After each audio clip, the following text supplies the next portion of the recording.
प्राचीन भारत की पवित्र भूमि, जहां गंगा की लहरें अपनी मधुर ध्वनि से साधकों के मन को शांत करती थी, एक ऐसी कहानी की गवाह बनी जो सदियों तक लोगों के दिलों में बसी रही।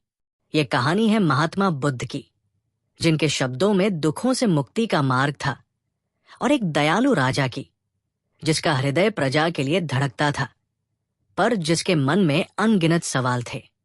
क्या एक राजा जिसके कंधों पर सत्ता और युद्ध का बोझ हो, सच्चाई और शांति का मार्ग चुन सकता है? क्या दया और शक्ति एक साथ चल सकते हैं? आइए इस कहानी में डूबें और जानें कि कैसे एक संत और एक राजा की मुलाकात ने न सिर्फ एक साम्राज्य को, बल्कि अनगिनत जिंदगियों को बदल दिया। मगध साम्राज्य की राजधानी पाटलिपुत्र में राजा अजित सेन का शासन था। अजित सेन एक शक्तिशाली और दयालु शासक थे। उनकी प्रजा उन्हें दयालु राजा कहकर पुकारती थी, क्योंकि वो हमेशा गरीबों, अनाथों और बीमारों की मदद के लिए तैयार रहते थे। उनके दरबार में हर दिन सैकड़ों लोग अपनी समस्याएं लेकर आते, और अजित सेन हर किसी की बात धैर्य से सुनते। लेकिन उनके हृदय में एक बेचैनी थी। वो सोचते, मैंने अपनी प्रजा के लिए सब कुछ किया, फिर भी दुख क्यों खत्म नहीं होता? युद्ध, भूख और बीमारी मेरे साम्राज्य को क्यों घेरे रहते हैं? अजित सेन की रातें अक्सर बेचैन गुजरती थी। वो अपने महल की छत पर खड़े होकर गंगा की लहरों को देखते और सोचते, क्या इस संसार का कोई ऐसा मार्ग है जो दुखों को हमेशा के लिए मिटा दे? उनके सलाहकार और पंडित उन्हें यज्ञ, पूजा और दान की सलाह देते, लेकिन अजित सेन का मन संतुष्ट नहीं होता था। वो चाहते थे कि उनकी प्रजा न सिर्फ भौतिक सुख पाए, बल्कि उनके मन को भी शांति मिले। उसी समय मगध की सीमाओं से दूर शाक्य कुल के राजकुमार सिद्धार्थ, जो अब गौतम बुद्ध के नाम से जाने जाते थे, अपनी शिक्षाओं से लोगों के जीवन को रोशन कर रहे थे। बुद्ध ने बोधगया में बोधि वृक्ष के नीचे ज्ञान प्राप्त किया था, और अब वो गांव-गांव, नगर-नगर घूमकर लोगों को 4 आर्य सत्य और अष्टांगिक मार्ग की शिक्षा दे रहे थे। उनकी वाणी में जादू था। वो कहते, दुख का कारण लालसा है, और लालसा से मुक्ति ही निर्वाण है। बुद्ध की ख्याति मगध तक पहुंची। पाटलिपुत्र की गलियों में लोग फुसफुसाते, वो संत जो राजसी सुखों को ठुकराकर सत्य की खोज में निकले, अब लोगों को शांति का मार्ग दिखा रहे हैं। अजित सेन के कानों तक भी ये बात पहुंची। एक दिन उनके दरबार में एक व्यापारी आया, जिसने बुद्ध की शिक्षाओं का वर्णन किया। उसने कहा, महाराज, मैंने स्वयं बुद्ध को देखा है।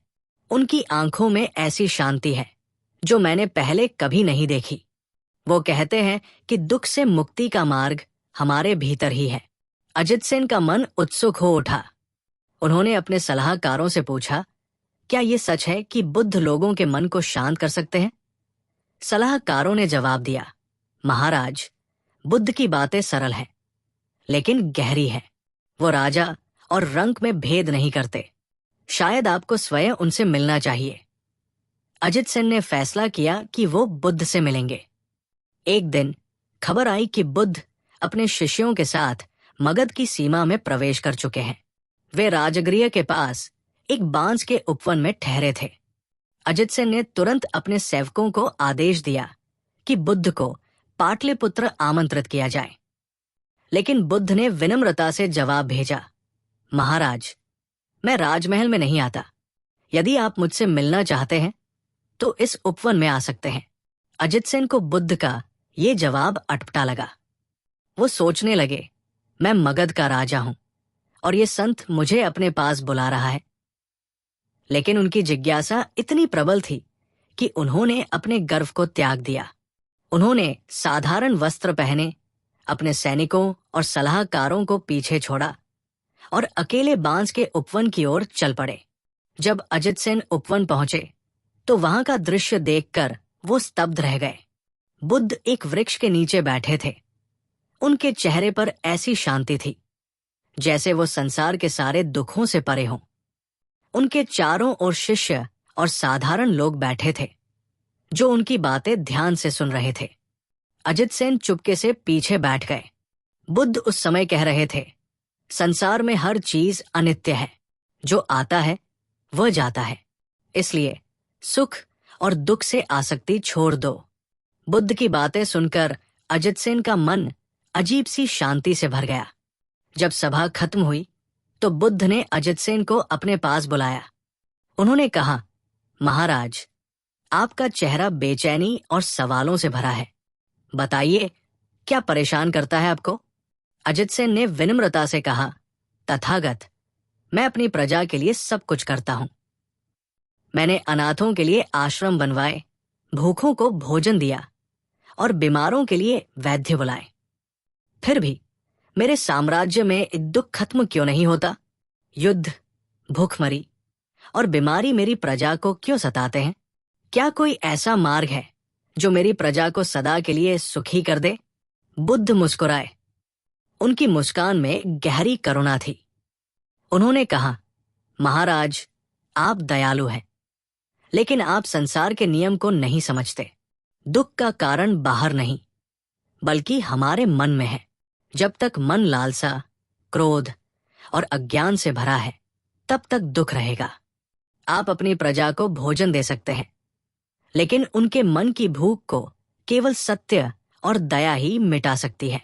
अजित सेन ने पूछा, तो मैं क्या करूं? तथागत, मैं एक राजा हूं। मेरे कंधों पर युद्ध और शासन का बोझ है। मैं कैसे अपने मन को शांत करूं और अपनी प्रजा को सुखी बनाऊं? बुद्ध ने जवाब दिया, महाराज, शांति का मार्ग अष्टांगिक है। इसमें सही दृष्टि, सही संकल्प, सही वाणी, सही कर्म, सही आजीविका, सही प्रयास, सही स्मृति और सही समाधि शामिल है। एक राजा के रूप में आप दया और न्याय से शासन करें, युद्ध को अंतिम उपाय बनाएं और प्रजा को केवल भोजन नहीं, बल्कि शिक्षा और नैतिकता का मार्ग दिखाएं। बुद्ध की बातें अजित सेन के मन में गहरे उतर गई। उन्होंने कई दिनों तक उपवन में बुद्ध के साथ समय बिताया। बुद्ध ने उन्हें ध्यान और करुणा की शिक्षा दी। अजित सेन ने महसूस किया कि उनकी बेचैनी धीरे धीरे कम हो रही थी।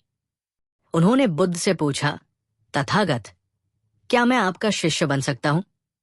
बुद्ध ने कहा, महाराज, आपको सन्यासी बनने की जरूरत नहीं है। आप एक राजा के रूप में भी बुद्ध के मार्ग पर चल सकते हैं। अपनी प्रजा को दया, सत्य और शांति का मार्ग दिखाएं। यही आपका धर्म है। अजित सेन ने बुद्ध की बातों को अपने हृदय में उतार लिया। जब वो पाटलिपुत्र लौटे तो वो एक बदले हुए इंसान थे। उन्होंने अपने शासन में कई बदलाव किए। उन्होंने युद्ध की तैयारियों को कम किया और पड़ोसी राज्यों के साथ शांति संधियां की। उन्होंने गांव-गांव में बौद्ध भिक्षुओं को भेजा, जो लोगों को सत्य और करुणा की शिक्षा देते। उन्होंने अनाथों और गरीबों के लिए न केवल आश्रम बनवाए, बल्कि स्कूल और ध्यान केंद्र भी स्थापित किए, जहां लोग बुद्ध की शिक्षाओं को सीख सकते थे। अजित सेन का शासन अब केवल शक्ति के लिए नहीं, बल्कि दया और शांति के लिए जाना जाने लगा। उनकी प्रजा में एक नई जागरूकता आई। लोग एक दूसरे के प्रति अधिक दयालु और सहानुभूतिपूर्ण होने लगे। पाटलिपुत्र की गलियों में अब युद्ध की चर्चा कम और शांति की बातें ज्यादा होने लगी। एक दिन अजित सेन फिर से बुद्ध से मिलने उपवन गए। उन्होंने कहा, तथागत, आपकी शिक्षाओं ने मेरे साम्राज्य को बदल दिया। मेरी प्रजा अब पहले से ज्यादा सुखी है, लेकिन मेरे मन में अभी भी एक सवाल है, क्या मैं कभी पूर्ण शांति प्राप्त कर पाऊंगा? बुद्ध ने जवाब दिया, महाराज, पूर्ण शांति तब मिलती है जब मन सभी आसक्तियों से मुक्त हो जाता है।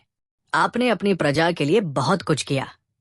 अब अपने मन को और गहराई से समझें, ध्यान करें और सत्य को और करीब से जानें। निर्वाण का मार्ग हर किसी के लिए खुला है। अजित सेन ने बुद्ध की शिक्षाओं को अपने जीवन का हिस्सा बना लिया। उनकी मृत्यु के बाद भी मगध की प्रजा उन्हें दयालु राजा के रूप में याद करती रही। बुद्ध की शिक्षाएं मगध से निकलकर पूरे भारत और विश्व में फैली। ये कहानी हमें सिखाती है कि दया और सत्य का मार्ग कितना शक्तिशाली हो सकता है। एक राजा जिसके पास सारी सुख सुविधाएं थी ने एक संत की वाणी से शांति का असली अर्थ समझा। महात्मा बुद्ध और दयालु राजा अजित सेन की ये कहानी केवल एक मुलाकात की नहीं है, ये उस परिवर्तन की कहानी है जो तब होता है जब मन सत्य की खोज में निकलता है। ये हमें याद दिलाती है कि चाहे हम राजा हो या रंक, शांति और सुख का मार्ग हमारे भीतर ही है। हमें खुशी है कि आपने महात्मा बुद्ध के इस संदेश को सुना। आशा करता हूं ये जानकारी आपके जीवन में एक नई राह दिखाएगी। इसी तरह भगवान बुद्ध से जुड़ी और वीडियो सुनने के लिए कृपया हमारे चैनल को सब्सक्राइब करें। धन्यवाद।